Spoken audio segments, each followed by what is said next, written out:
Folks, hello and welcome to Tavern Chat. I'm your host, Eric Tenkar, your bartender in the OSR, your main proprietor at the Tenkar's Tavern blog, Discord server, MeWe group, all that shit. So today, what are we talking about? Well, it's not necessarily an old article yet, but it's very recent, within the last week. Uh, Wizards of the Coast apologizes for offensive material, issues errata. By the way, if your material is on the was it D&D Beyond side? The errata's already been done. You don't even know. It's been slipped in. So what was the issue? Well, the issue was offensive material in the recent Spelljammer Adventures in Space content. Now, I'm going to just say this outright. If you are a major publisher of RPGs and you have not yet figured out how to avoid putting offensive material into your RPGs, you shouldn't be fucking publishing. Honestly. All right? Because those are self-inflicted wounds in today's age. And I'm also going to say that if you're a smaller publisher, there's a market for material that offends. But we'll get to that. So, the apology was accompanied by errata, which removed the offending material from D&D 5e. This marks the fastest turnaround Wizards of the Coast has made on issuing content-based errata in a book. Normally, such things come before a new print run, but it's already been revised in D&D Beyond, and I guess a PDF that's accompanying it. Both moves come a week after Wizards of the Coast facing criticism from the community over the lore behind the Hadozi. In its current version, the Hadozi are cast as uplifted slaves. Not cool. That's a self-inflicted wound. We want to acknowledge and own the inclusion of offensive material within our recent Spelljammer Adventures in Space content. We failed you, our players, and our fans, and we are truly sorry. The campaign includes a people called Hadozi, which first appeared in 1982. Regrettably, not all portions of the content relating to the Hadozi were properly vetted before appearing in our most recent release. As we continue to learn and grow through every situation, we recognize that to live our values, we have to do better. Okay. Throughout the 50-year history of Dungeons & Dragons, some of the characters in the game have been monstrous and evil, and they're supposed to be. You can't have good unless you're confronting evil, right? If everything is good, then what's to confront? Using depictions that are painfully reminiscent of how real-world groups have been and continue to be denigrated. I'm going to interject here right now. Listen, slavery is a horrible thing. It is certainly an original sin of the United States, which we didn't even start fully combating nationwide until the Civil War. But I got news for those of us that have these blinders on. It's still out there in the world. Slavery is still out there in the Middle East. It's out there in Africa. It's out there in Asia. You know where else it is? It's here in the United States. So, to ignore that evil and pretend it doesn't exist, see, my issue, and I think this is where we're going to see a lot of independent publishers, smaller publishers, are going to find their own little niche, is you can address real world issues. You can address real world evils in a competent, mature level that allows folks, gamers, to feel like they're accomplishing something in combating an evil that still exists in this world. This is kind of like Paizo apologizing for having we had an adventure path which was about the uprising of slaves and the freedom of slaves, and we should never have done that. That's heroic, right? You're taking people that are mistreated and downtrodden, and you're enabling them to become fully empowered. Isn't that what heroism is about?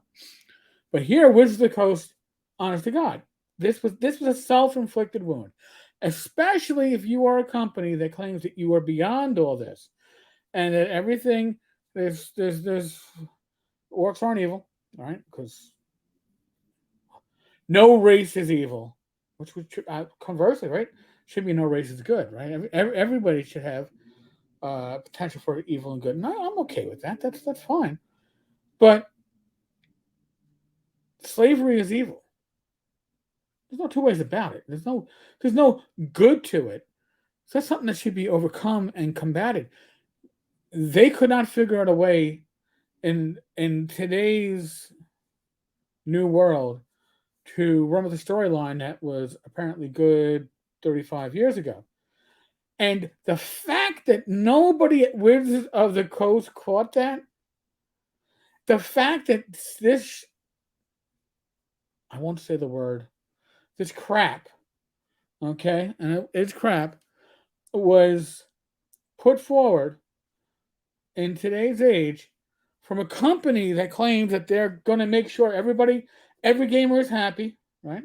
No gamer is offended. You can't have anybody be offended, which is fine. If that's your market, that's fine. But then you shouldn't be doing these self-inflicted wounds on you. And like I said, there is a market for edgy, which wouldn't have been edgy back in the day. Like, listen, I've been reading my RuneQuest materials. I've been reading the Borderlands. My God, slavery is built in, and slaves are built into that setting. How would you ever take Glorantha and move it into today's reality without offending people? Or do you just offend people and say they're going to be offended? I don't know. But if you are marketing yourself as we're not going to offend anybody, which by the way, it's damn near impossible. If you're going to market it, this is a self-inflicted kick to the crotch. Should never have happened. And if this is what we are looking at for D&D 1, if this is the editorial staff behind this, the quality assurance staff behind this, I don't have high hopes. All right? Because this is a self-inflicted critical wound. I mean, my God. So, effective immediately.